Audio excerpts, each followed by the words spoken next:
Ogre here. I want to make a quick trail review of the Tamaracks OHM motorcycle trail system located just outside of Conover, Wisconsin.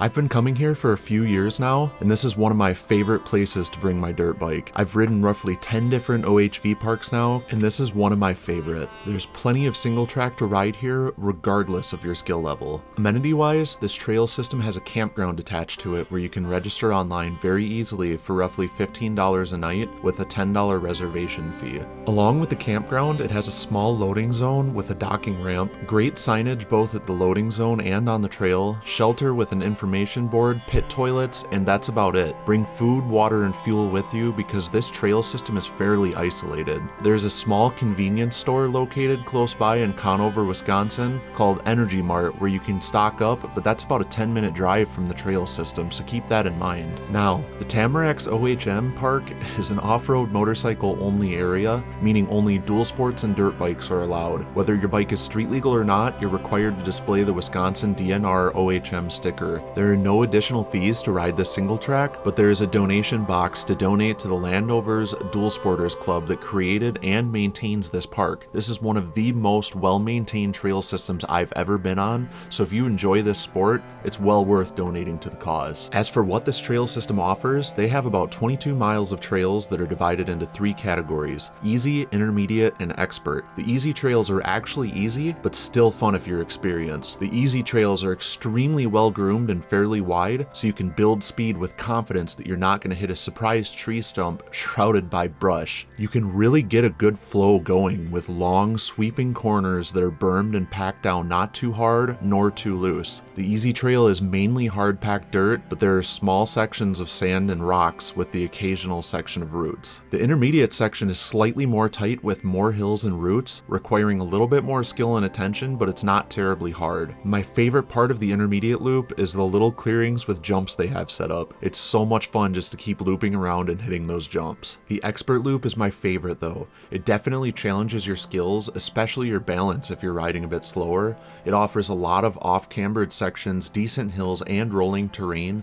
loads of obstacles intentionally set in your way, very tight sections where your handlebars will be kissing trees, lots of angled routes, and just lots of little bumps in general that'll really throw you off if you're not prepared for it. It's definitely challenging, but if you hop on the expert loop and realize it's too much for you, they do have a little shortcut where you can turn off to get back more safely. Some of the really difficult parts you can bypass, but if you're hitting all the obstacles, man, this would be a really difficult trail system to conquer. So having said all that, the single track itself widely varies in terrain, difficulty, and what it offers based on what loop you decide to ride. So this trail system is great for all skill levels, including beginners. The easy loop is even easier than the youth loop at Knobby Ridge, just longer. So if you want to learn how to ride single track, this is a great place to start. I've been here 5 to 6 times now, and I've yet to encounter a big mud hole though.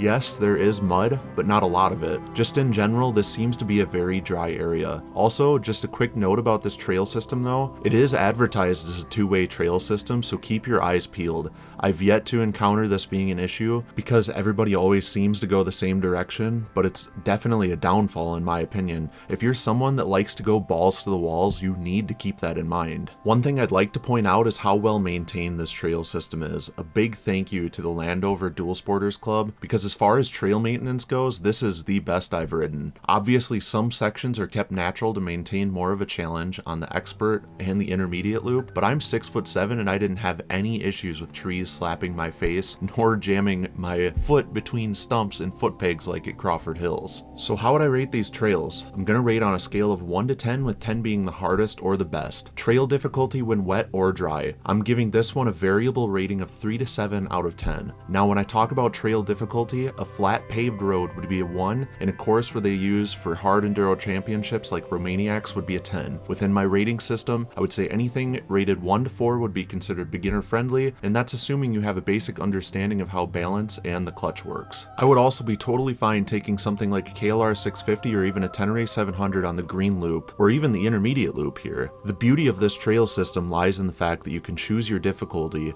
meaning it's fun for everyone. Even on the expert loop, you can bypass some of the really crazy obstacles, meaning even a more lazy rider like me can tackle the harder loops. If you're hitting the big obstacles here at full steam though, I definitely consider you to be an expert rider, so the name is well given. Trail scenery, 8 out of 10. This is obviously subjective, but I love forestry. You will find yourself in beautiful forests, sometimes dense, sometimes just trees, with beautiful ferns, and then all of a sudden you'll be coming out into a gorgeous dense clearing of just ferns. They also have loops that grant access to a lake, so that's super neat as well. Plus there's also a creek in the campground. It's just a beautiful area in general. Trail amenities, 7 out of 10. It's like I said before, this trail system is fairly isolated, but unlike Namadgi in northern Minnesota, civilization is only about 10 minutes away, and the park itself has just about everything you'd need that you can't bring yourself, including a campground and great signage. Overall rating, 8 out of 10. Seeing that my only major gripe with this trail system is that it's a two-way trail, I have to rate this highly. It's one of my favorite trail systems in the Midwest in general, and it has so much to offer. It's fun no matter what your skill level is, and even the greenest of horned riders could still enjoy the easy loop without too much fear. Hope you all enjoyed this video. If you like the content, please like, comment, and subscribe. My ultimate goal is to review all of the single track trails in the entire Midwest. Thank you so much for watching.